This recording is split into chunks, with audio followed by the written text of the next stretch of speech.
importante talagang gumamit tayo ng engine coolant. Para yung mga matrace natin yung mga mga konting tulo-tulo kasi magmo-moisture yan eh. No? Gaya nito. Papakita ko sa inyo. So meron tayong 430. Ito yung sitwasyon ng radiator niya. No? Ito yung mga stain niya. So matitrace kaagad natin yung mga tulo. Yan.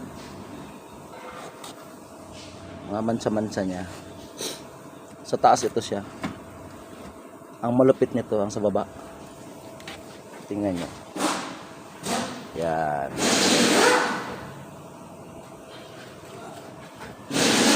Yan siya.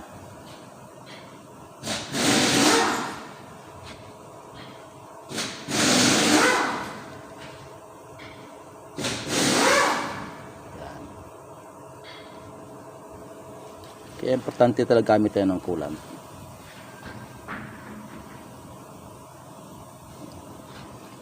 Mga stain lang yan siya pero dahan-dahang maubos yung tubig doon sa radiator.